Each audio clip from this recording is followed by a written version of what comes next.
내지 쪽에 소망의 메시지 해서 칼럼을 실어 놓고 있는데, 제가 좋아하는 책이에요. 필립 얀시의 기도라는 책인데요. 한 제 이 주먹 정도 두께 되는 그런 책인데, 제가 기도에 관한 책을 많이 탐독을 했었거든요. 여러 기도의 책들이 있죠. 5만 번 응답받은 조지 뮬러의 기도부터 시작해서 여러 그 고전적인 기도의 책들 많이 읽어봤었습니다. 그런데 제가 느끼는 것은 도전도 되는데, 야, 이렇게 기도에 강한 용사들이 있을까? 도전도 되는데 한편으로는 한없이 초라해지고 작아지는 모습을 발견하게 됩니다. 야, 거기에서 강조하는 것은 이게 신앙입니다. 그러면 반대로 우리가 이 기도에 대해서 여전히 부족한 우리들은 되게 한없이 작아지는 거예요. 근데 기도가 다 응답된다. 난 몇만 번 응답받았다. 이런 얘기들이 저는 이렇게 속에서 은혜가 많이 된다라기보다 그렇지 못한 경우가 더 많지 않나? 항상 이런 의문이 저에게는 있어요. 기도는 다 응답되는가? 하나님은 다 들어주시나? 그렇지 않은 경우를 우리의 삶에서 너무 많이 보거든요. 그런데 이 책은 제가 읽었던 책 중에서 기도에 관한 가장 깊은 고민을 담고 있고 통찰력이 있고 솔직하고, 그리고 기도가 무용하다라는 얘기를 하는 것이 아니라 기도에 응답받지 못하는 사람들에게 정말로 이 책은 위로를 줄 수 있고 그래도 한 줄기 소망을 줄 수 있는 책이 이 책이에요. 그래서 이 책을 제가 너무 좋아해서 여기에 연재를 좀 실어 놓았고요. 그리고 이 책을 가지고 나중에 또 때가 되면 여러분들과 함께 정말 기도가 무엇인지 기도 학교나 이런 스터디나 이런 것들을 통해서 함께 배워가고 싶은 그런 부분이기도 합니다. 이 책을 한번 좀 여러분들이 읽어보실 수 있다면 구입하셔서 읽어보시고 나중에 기회가 되면 저와 함께 또 나누는 시간들을 가지면 좋을 것 같아요. 제가 이렇게 올려드리는 요 글의 내용을 제가 이렇게 좀 뽑아서 이렇게 함축해가지고 좀 실어놓고 있는데, 이 내용들 여러분들이 그냥 쭉 그래도 한 주간에 한 번씩은 읽어봐 주시면 좋을 것 같습니다. 사도행전 말씀으로 돌아와야죠. 이제 오늘 말씀에 교회가 태동하고 믿음이 자라나기를 시작합니다. 그런데 당대의 대제사장 집안이 있었는데 안나스와 가야바가 이상하게 두 명의 대제사장이라고 이렇게 성경에는 소개가 되고 있어요. 자세히 살펴보면 전직 대제사장이었던 안나스와 그 뒤를 이어서 대제사장, 지금으로 말하면 어떤 전 민족의 예배를 총체적으로 주관하는 사람, 이렇게 생각을 하면 돼요. 대제사장. 그러니까 이 대제사장 그 사위였던 가야바가 이제 이 대제사장직을 물려받은 거죠. 그러니까 소위 집안이 다 해먹고 있었던 때였어요. 집안 사람들이 다 이렇게 그 기득권을 물려받고 다 챙기고 그렇게 해먹고 있었던 상황이었는데, 이들이 불과 얼마 전에 예수님을 십자가에 못 박아 죽이는데 아주 주동자였었죠. 주도적인 역할을 했었던 그런 사람들이었단 말이에요. 이들이 예수의 이름으로 걷지 못하던 나면서부터 안증뱅이 되었던 그 사람을 베드로와 요한이 고쳐주자, 또 베드로와 요한을 가둔 장본인들도 바로 이 사람들이었죠. 마이크가 혹시 조금 이렇게 울리는 것 같은데 살짝만 좀 줄여주시면 감사하겠어요. 살짝만요. 그러니 이 베드로와 함께 붙잡혔던 요한도 이 신문을 받으면서 아마 이들은 이렇게 그들에게 생각했었을 거예요. 제자들에게. 야, 내가 예수에게 어떻게 했는지 너희들 기억도 못하냐? 십자가에서 어떻게 비참하게 처형을 당했는지 그래도 잠잠하지 못하고 이렇게 또 예수를 전한다고? 예수의 가르침을 전한다고? 그때 이들의 대답은 무엇이었냐면 우리가 보고 들은 것을 말하지 않을 수 없다. 담대하게 예수님을 전하였죠. 이 대제사장과 이 무리들은요, 도대체 이해가 안 돼요. 저들 안에 뭐가 있길래 저러는 거지? 왜 저들이 예전에는 예수님 붙잡힐 때 도망갔던 사람들인데 지금은 저렇게 담대해진 걸까? 잘 의문이 들고 왜 그럴까 궁금해합니다. 자, 이것이 1차전이었죠.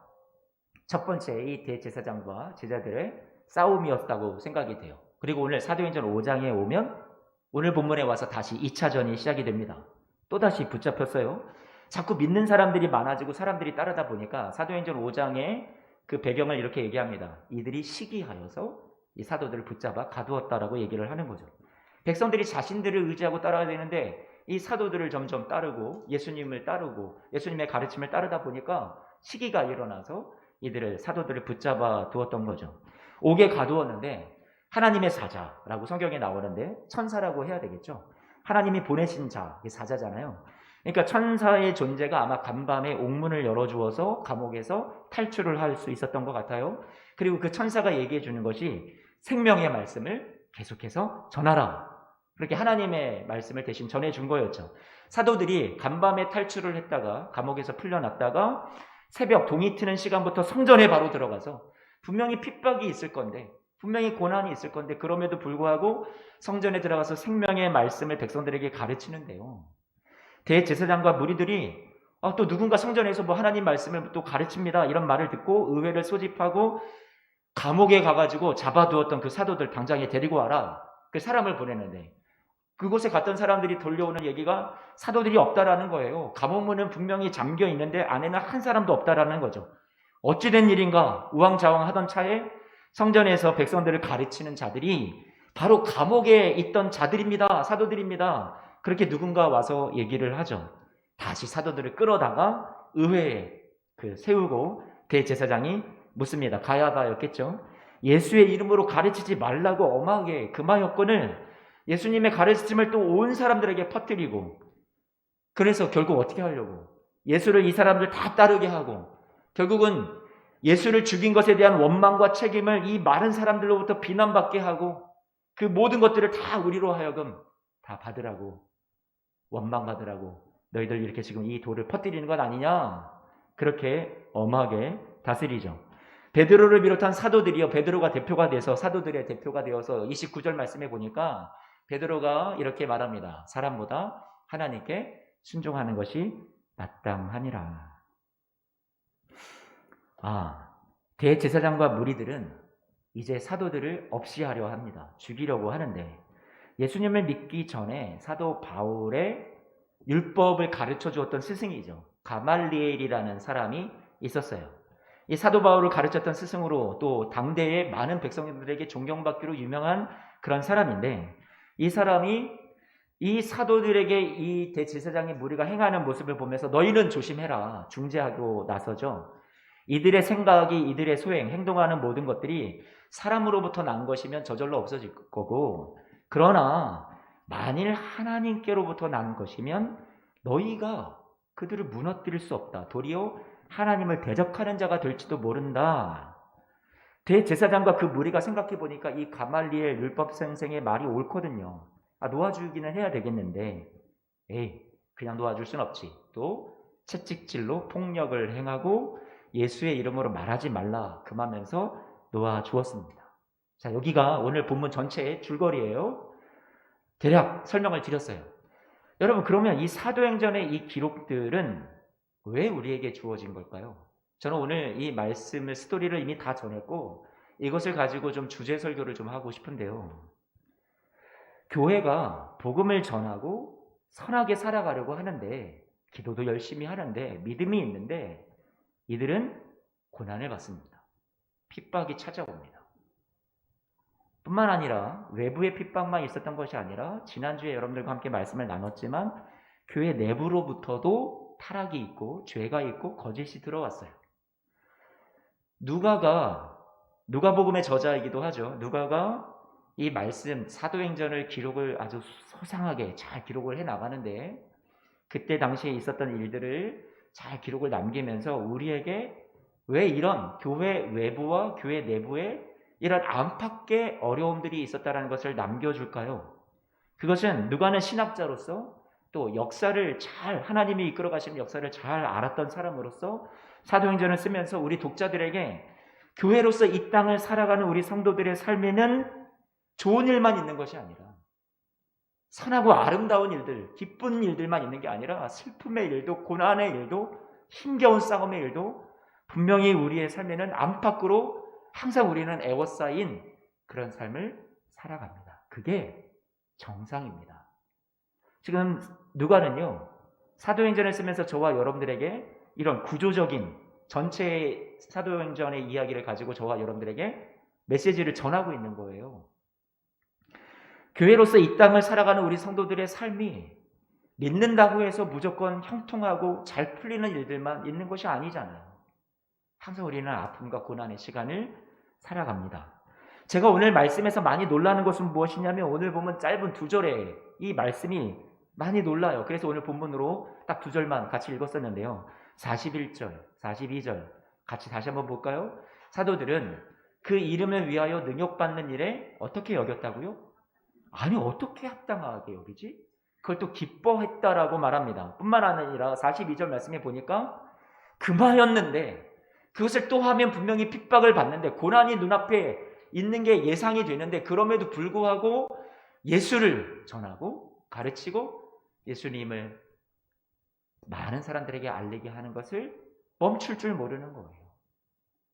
핍박이 분명히 예상되지만 그것을 두려워하지 않습니다. 그 고난을 뚫고 끝까지 예수의 이름을 가지고 나아가는 그런 멋진 모습을 보여주고 있죠.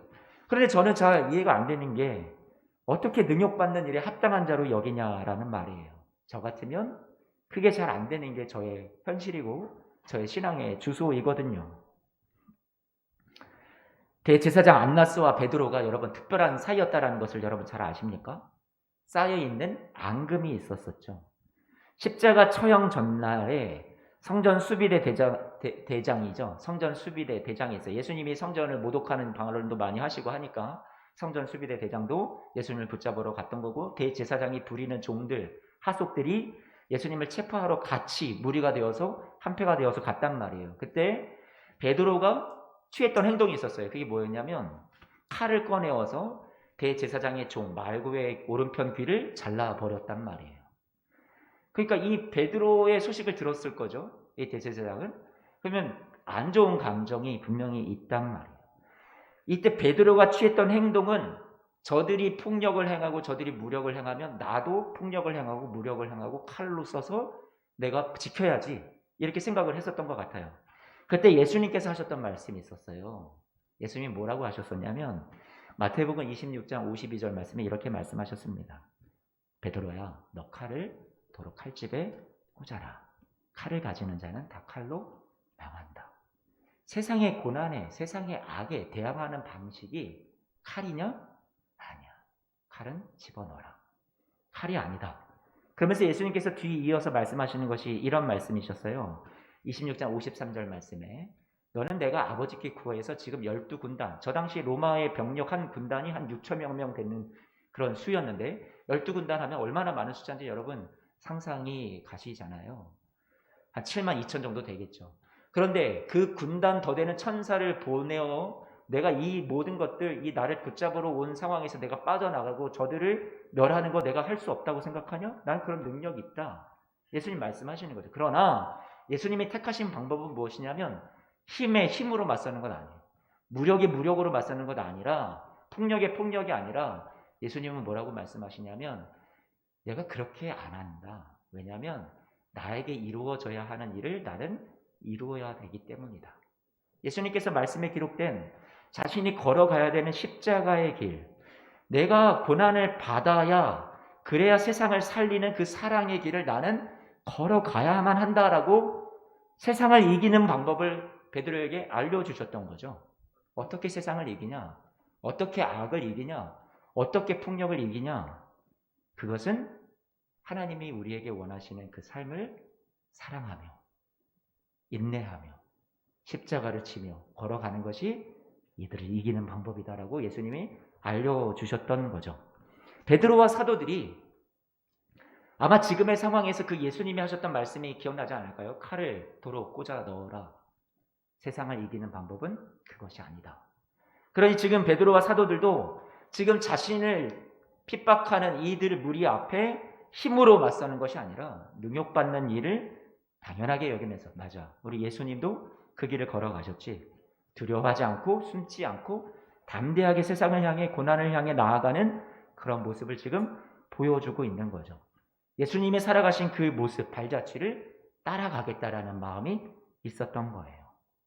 자, 이렇게 멋진 모습으로 여러분에게 말씀을 드리면서 여러분 우리도 이 멋진 모습으로 따라갑시다. 딱 이렇게만 끝내면 얼마나 여러분들이 좋을까 생각을 해보니까 좋지만은 않을 것 같아요. 그렇지 못한 우리의 현실이 너무 많으니까요. 그래서 제가 이 말씀 속에 담겨 있는 오늘 말씀에서 다 다루지 못하는 이 제자들의 마음속에 예수님이 가르치셨던 교훈과 그리고 이런 모든 것들이 아마 이 제자들 안에 세상을 이기는 동력이 되고 원인이 이유가 되지 않았을까 생각을 하면서 이 말씀을 좀 더 풀어보기를 원합니다. 고난받으면 사람들이 흔히 생각하는 게 뭐예요, 여러분? 여러분 고난당하면 딱 먼저 생각하는 게 뭐예요? 내가 뭐 잘못했나? 내가 뭘 잘못한 게 있어서 이런 고난이 나에게 오지? 내가 죄를 지었나? 병원에 가면 내가 뭐 하나님 앞에 뭐 빼먹은 게 있나? 이렇게 생각하는 우리의 인과의 그런 원인과 결과에 대한 인과성이 너무 내가 뭘 잘못하면 하나님은 나한테 벌을 주시는 하나님. 뭔가 우리에게 고난을 찾아오면 하나님이 나한테 주신 거 이렇게 당연하게 생각을 하는데 과연 그럴까 생각을 좀 해봤으면 좋겠습니다. 고난의 정확한 원인을 우리가 잘 아나요? 알 수 없죠. 그래서 그 알 수 없는 고난이 오는 것을 우리는 많이 원망하고 힘들어합니다. C.S. 루이스라는 기독교 작가죠. 유명한 사람이잖아요. 그가 얘기한 거 고난은 하나님이 나를 부르시는 하나님의 확성기다 이렇게 얘기했어요. 저는 반은 동의가 되는데 맞아. 저도 고난이 오면 더 기도하게 되고 무릎 꿇게 되고 의지하게 되는 마음이 제 안에 생겨나거든요. 평안하고 배부를 때, 등 따실 때보다 고난 가운데 하나님을 더 찾게 되니까 이 말에 어느 정도는 일부분은 수긍이 가는데 과연 하나님이 나를 가까이 부르시기 위해서 있지도 않은 고난을 막 만들어내서 하나님이 나에게 막 주시면서 여러분들에게 주시면서 야 내가 너 지금 부르고 있잖아. 빨리 와. 이런 확성기로 하나님이 우리에게 고난을 일부러 주실까요? 이해가 되지 않아요. 받아들여지지 않습니다. 고통에는 하나님의 뜻이 있다. 여러분 사랑하는 사람을 떠나보냈는데 흔히 이제 목회자들이 그런 실수를 많이 하는데요. 다 하나님의 뜻이 있습니다. 우연히 일어나는 것은 없습니다. 하나님의 계획이 있습니다. 여러분 지금 우리가 지금 전쟁 러시아와 우크라이나의 사태를 바라보면서 우리 코로나의 상황을 바라보면서 나치 정권의 그 아우슈비츠 그런 많은 유대인 학살을 바라보면서 세월호 사건이나 모든 부분에 있어서 다 하나님의 계획이고 하나님의 뜻이 있는 겁니까? 그것을 왜 우리는 자꾸 하나님을 갖다가 붙이면서 하나님의 뜻이 있다, 하나님의 계획이 있습니다라고 얘기를 할까요? 나중에 시간이 한참 지나고 나서야 하나님의 뜻이 있었던 것 같습니다라고 그가 고난당한 사람이 직접 고백을 하면 모를까? 우리가 감히 어떤 사람의 고난 앞에 다 하나님의 뜻이 있습니다라고 얘기하는 것은 너무 위로가 되지를 않습니다. 고통은 죄의 결과입니까? 하나님을 당신이 슬프게 했고 죄를 지었으니까 이런 고난을 받습니다. 욥의 친구들이 그랬죠. 욥의 친구들이 야 너가 이렇게까지 짐승의 모습을 비참한 고난을 당하는 거 보니까 너 분명히 너가 죄가 있어. 너 회개해. 계속해서 손가락질하고 비난하고 정죄하죠. 요한복음 9장 말씀을 보면 날 때부터 소경된 눈을 보지 못하는 사람이 있는데 제자들이 묻죠. 이 사람의 죄입니까? 아니면 이 부모의 죄입니까? 사람들이 통념 속에 어떤 장애를 안거나 아픔이 있거나 고통이 있으면 다 죄와 연결시키려는 그런 마음이 있는 거죠. 예수님께서 말씀하신 것은 자기의 죄도 아니고 부모의 죄도 아니다라고 분명하게 밝히셨어요. 고난은 변장된 숨겨진 축복이다 이런 얘기도 들어보셨죠. 청교도들이 이런 말을 많이 했었는데 신앙의 선배들이. 그런데 숨겨진 축복, 변장된 축복, 숨겨져서 나중에 돼가지고 축복 그때 가서 받는 거 지금 그때 가서 언제 축복을 받고 언제 그것이 나에게 변장되고 숨겨져 있던 것들이 밝히 드러나고 선물로 나에게 안겨줄지 그거는 나중의 일이고 지금 당장 내가 직면한 고난이 너무 힘든데 이게 위로가 될 수 있을까 싶어요. 오늘 마태복음으로 와서 오늘 제자들에게 예수님께서 가르쳐 주셨던 말씀이 저는 이 사도들도 생각이 났을 거라 생각이 돼요. 지금 이 고난 앞에 교회가 직면한 어려움 앞에 마태복음 말씀을 보면 분명히 지금 이 사로잡혀 있었던 갇혀 있었던 제자들 중에 마태도 있었겠죠. 그들이 예수님의 가르침이 분명 생각나지 않았을까요? 마태복음 13장 말씀을 보면 예수님께서 이런 말씀을 하셨습니다. 좋은 씨를 주인이 밭에 뿌린다. 근데 이 집주인은 바로 하나님을 말하는 거예요. 예수님께서 지금 하나님을 말하는 건데 그 주인이 밭에 좋은 씨를 분명히 뿌렸다라는 거예요. 24절 말씀에. 그런데 25절 말씀에 가니까 이 사람들이 잘 때 원수가 와서 곡식 가운데 가라지를 덧뿌리고 갔다라고 25절에 말하는 거죠. 시간이 지나서 싹이 나고 결실할 때에 종들이 밭에 가 보니까 알곡만 있는 것이 아니라 가라지도 함께 자라고 있었던 거죠. 종들은 지금 일어나는 상황들에 대해서 잘 모르니까 이 보는 눈의 시야에 한계가 있으니까 주인에게 묻습니다. 밭에 분명히 주인이요 당신이 좋은 씨를 뿌리지 않았습니까? 그런데 이게 뭡니까? 그럼 이 말은 얘기해요. 주인 당신이 하나님이 이 악의 원인입니까?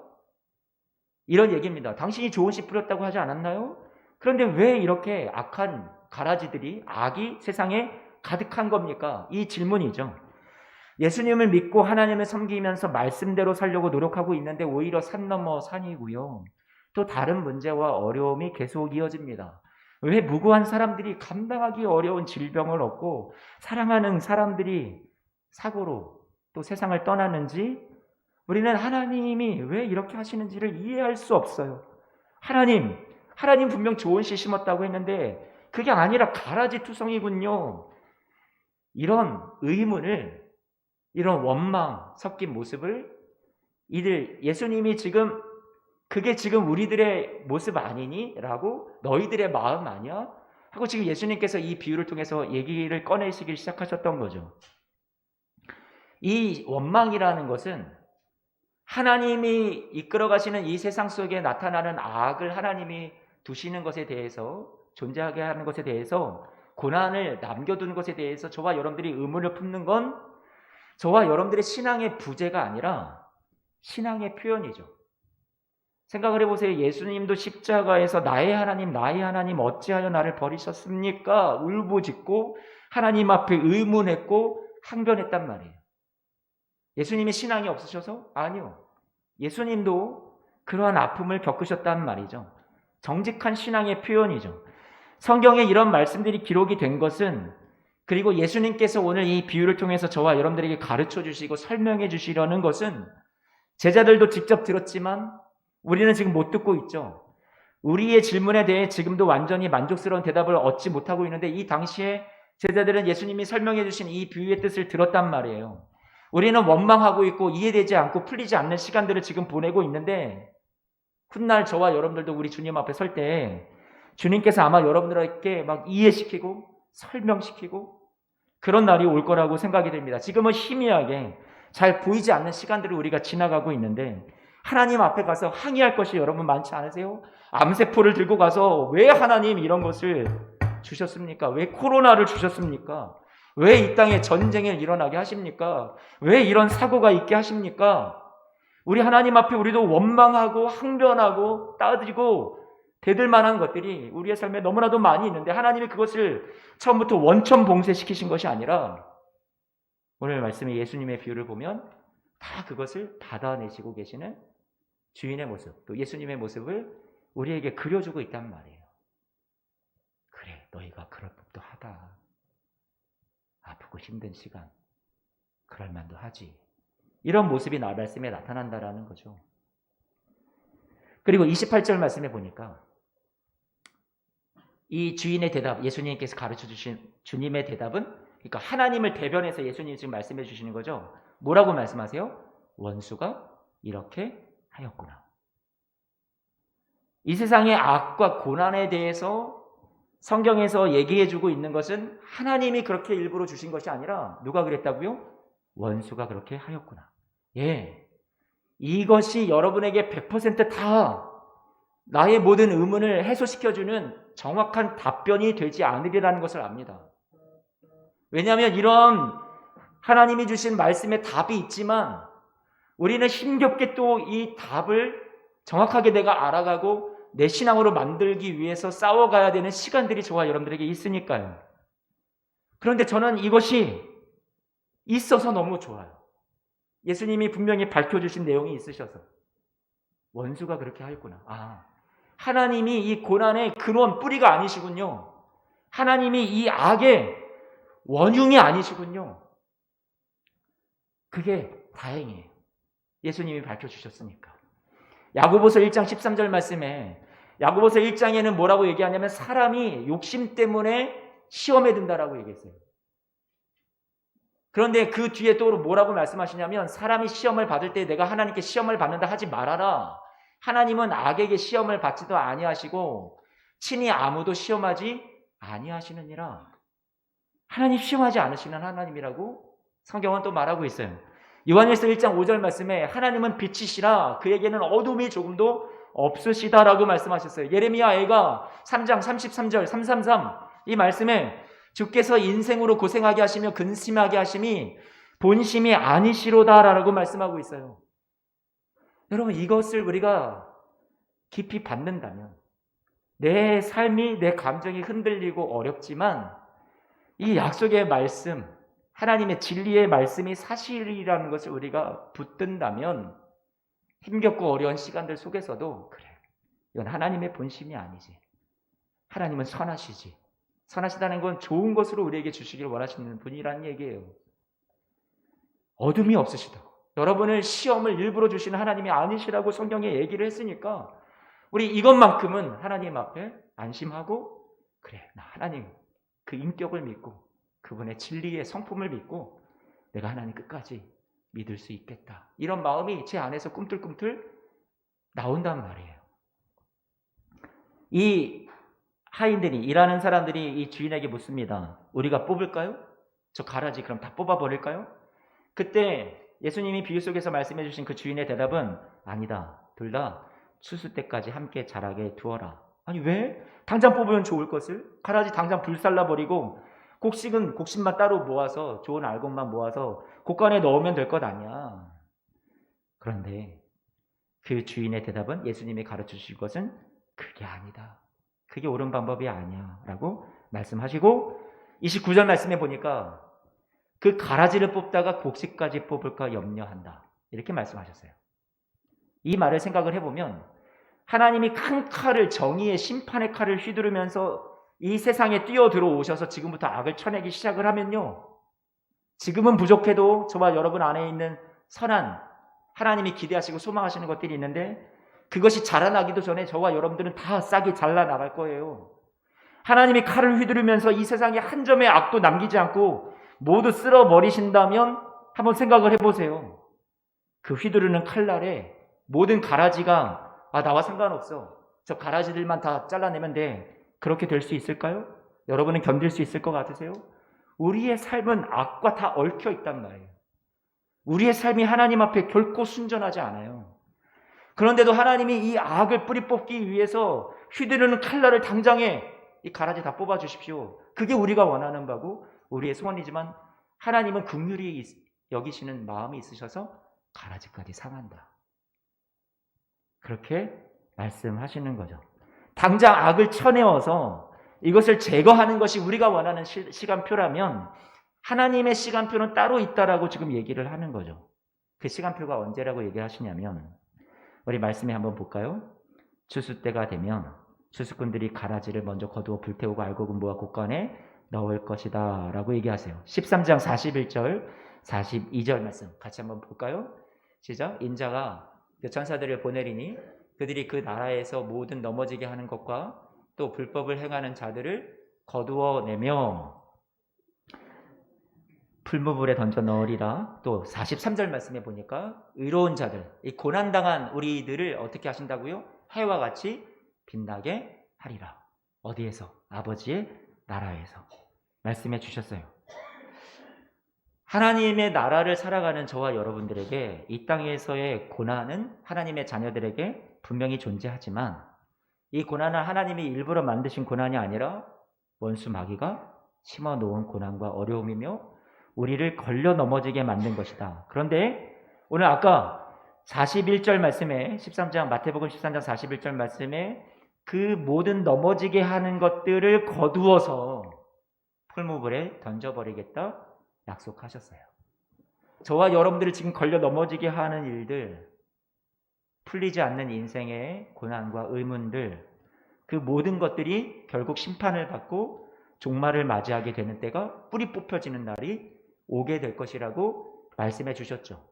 그리고 고난당했던 사람들에 대해서 하나님께서 그들을 당신의 아버지의 나라에서 해와 같이 빛나는 그런 선한 결말을, 영광스러운 삶을 회복해 주실 것에 대해서도 말씀해 주셨단 말이에요.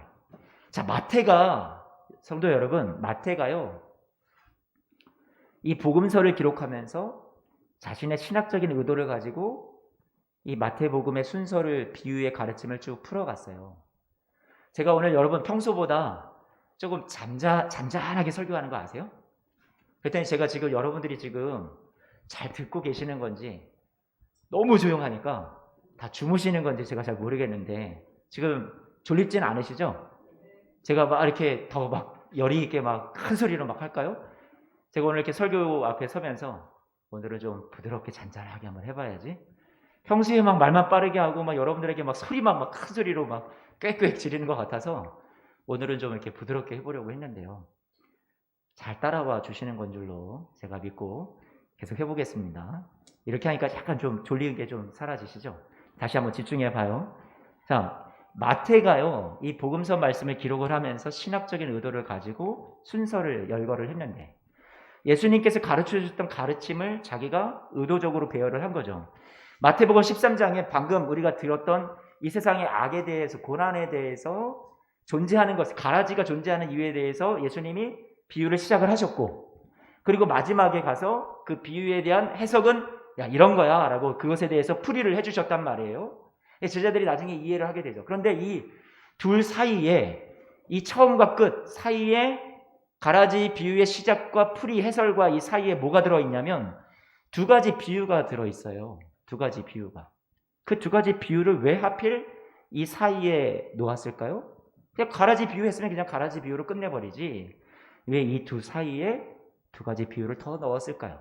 이것이 이 고난만은 풀리지 않는 인생을 살아가는 우리들에게 이 두 가지 비유는 그래도 하나의 해결책으로 어떻게 우리가 극복하면서 살아나갈 수 있는지에 대한 솔루션처럼 하나님께서 우리에게 비유의 말씀을 주신 거예요.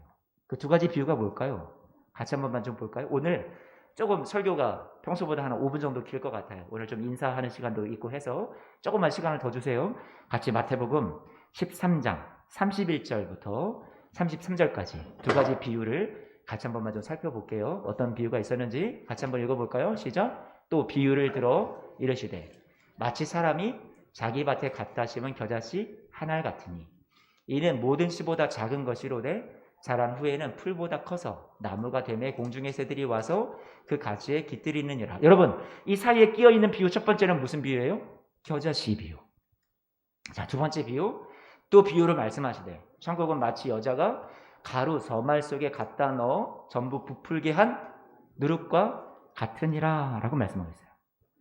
이 순서 속에 메시지가 담겨 있었던 거죠. 세상 속에서 역사하는 하나님의 위로와 하나님의 함께하심과 하나님이 주시는 능력은 매우 강력하거나 우리가 생각하는 것처럼 막 거대하거나 우리의 눈에 두드러지게 기적적으로 나타나고 역사하여 보이는 그런 것으로 역사하는 것이 아니라 작은 겨자씨처럼 우리의 삶에 이게 나의 삶에 주시는 위로야? 믿음이야? 그렇게 작게 시작된다는 거예요.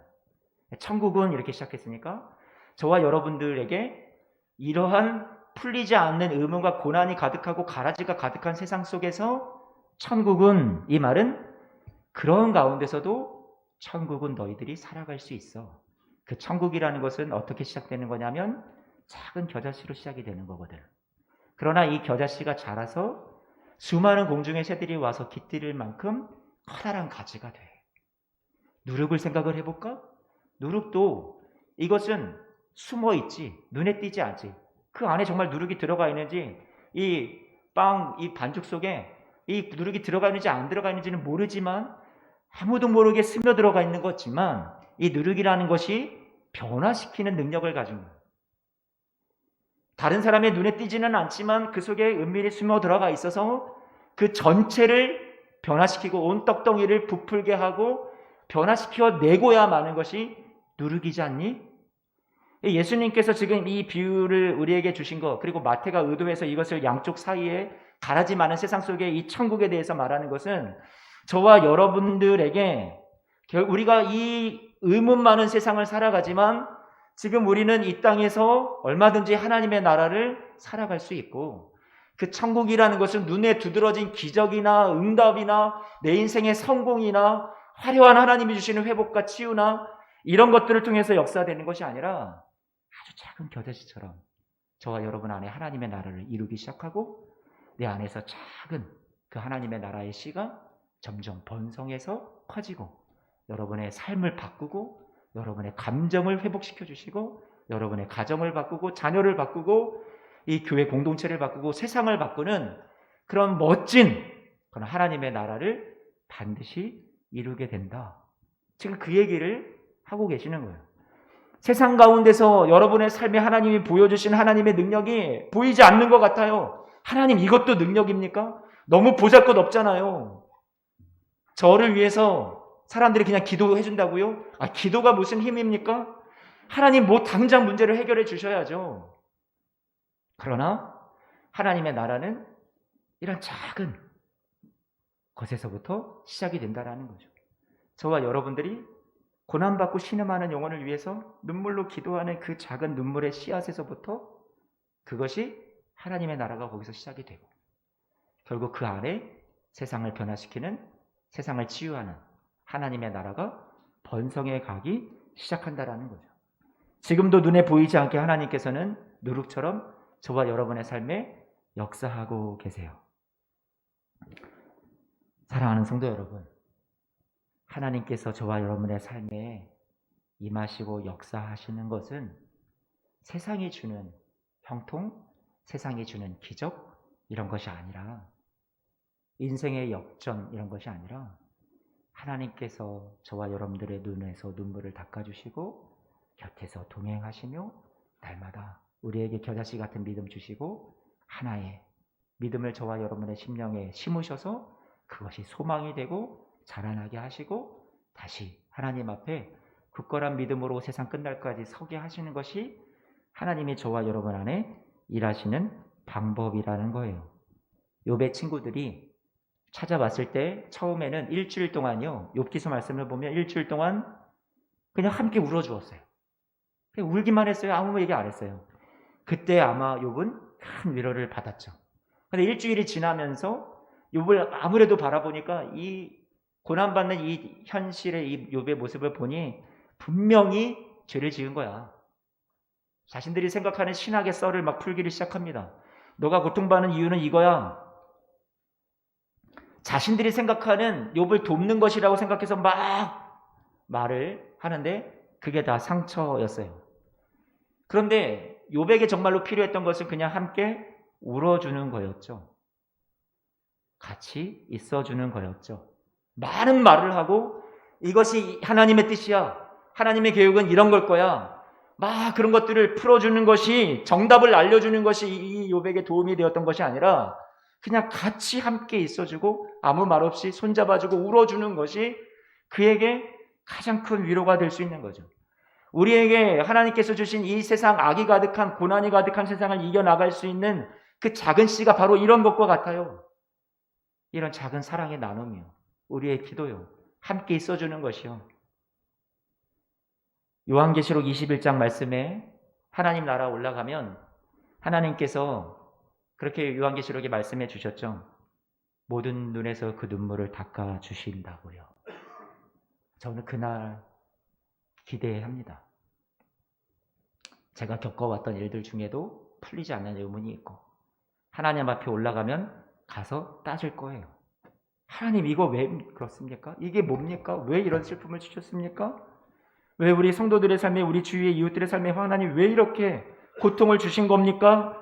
할 때 아마 주님의 그 눈에서 눈물을 다 닦아주시고 우리를 안으시며 이 세상의 모든 아픔과 눈물이 하나도 내 마음에 앙금으로 남아있지 않도록 위로해 주시고 하나하나 다 풀어주시는, 오늘 마태복음에서 예수님이 풀어주셨던 그 하나님의 이야기처럼 하늘나라 가서 우리에게 다 풀어주시는 하나님의 위로의 말씀이 다 이해되는, 희미하게 보이던 것들이 이제는 뚜렷하게 보이는 그런 은혜가 저와 여러분들의 삶에 분명히 있지 않을까요?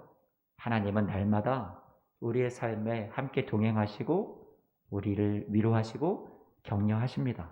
사탄이, 고난이, 악이 저와 여러분의 삶을 막 어둠으로 다 칠해가면, 상처로만 칠해가면 그 위에 하나님은 또 다른 붓을 드시고 다른 아름다운 세상을 자꾸만 덧입혀서 저와 여러분의 인생을 선으로 만들어 가시는 분이 우리 하나님이신 거죠. 뜻하지 않은 고난 가운데 저와 여러분들 넘어지지 않도록 붙잡아 주실 분이 우리 하나님이시죠.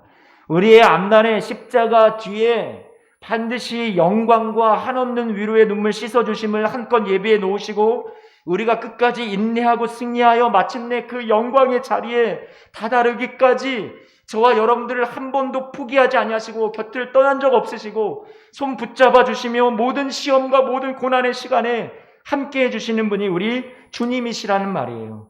성경에서는 하나님이 자신의 모습을 고난을 일부러 주시는 그런 하나님으로 나타내기보다는 성경에서 말씀하시는 하나님은 여러분이 아파할 때 하나님도 같이 아파하시는 그런 모습을 우리에게 그려주고 있어요.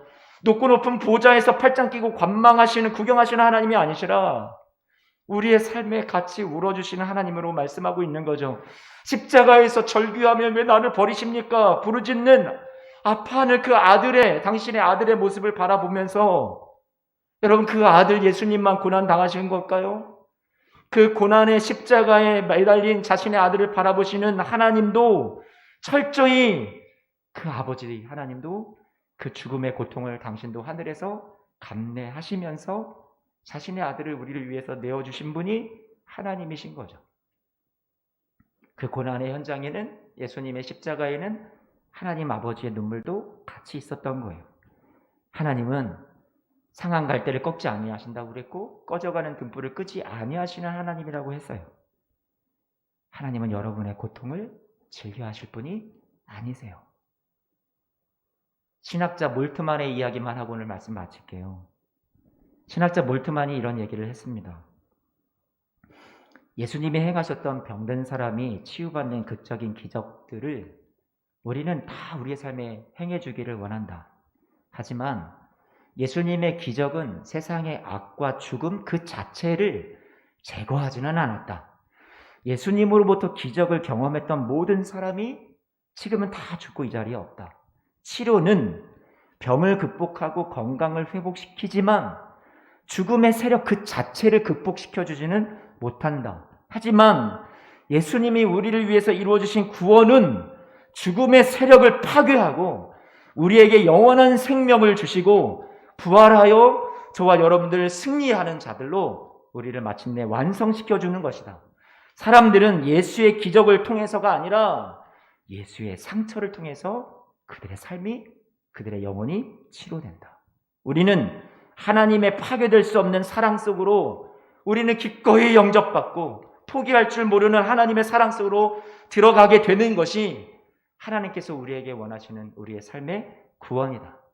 우리가 원하는 기적이 아니라 예수님의 십자가의 상처를 통해서 우리의 삶은 치유되고 회복된다.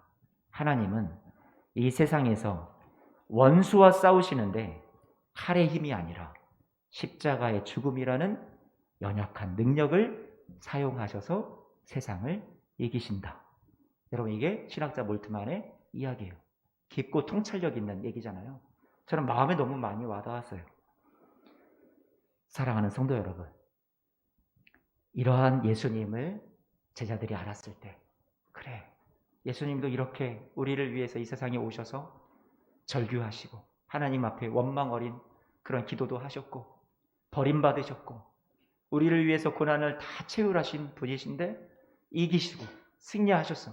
그 부활하신 주님이 이 제자들과 함께 40일 동안 승리하신 모습으로서 말씀을 또 가르치시고 제자들에게 앞날에 있을 장차 하나님의 나라에 대해서 가르치시고, 그러니 이들의 마음속에 여러분 어땠을까요? 그래, 우리가 이렇게 두려워하고 숨고 있을 얘기가 아니지, 일이 아니지. 고난이 와도 우리 예수님 걸어가셨던 그 삶을 우리는 알잖아. 그리고 지금 승리하셔서 우리 눈앞에 부활하신 모습으로 영광스러운 모습으로 서신 우리 주님을 우리는 보고 느끼고 만졌잖아. 그러니 우리는 패배자가 아니야.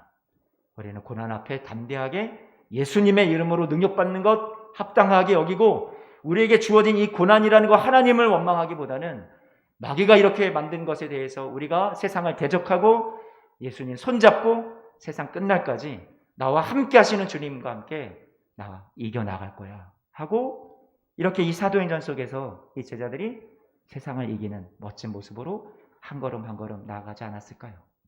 오늘 말씀은 여러분에게 여러분 이렇게 되십시오라고 얘기하는 그런 다위적인 설교라기보다 여러분 제자들은 이러했지만 이렇게 아파했고 이렇게 조금씩 극복하는 모습을 보여주었습니다. 여러분에게 열린 결말로 오늘 설교를 합니다. 여러분은 어떻게 하시겠습니까? 여러분도 저와 함께 고민하고 아파하지만 주님 앞에 한 걸음 한 걸음 이 문제 풀어달라고 해결해달라고 눈물 씻겨달라고 주님 앞에 토해내는 그러다가 주님께서 주시는 위로와 소망을 얻게 되시는 우리 성도님들 모두가 되시기를 주님의 이름으로 축복합니다. 아멘. 우리 함께 찬송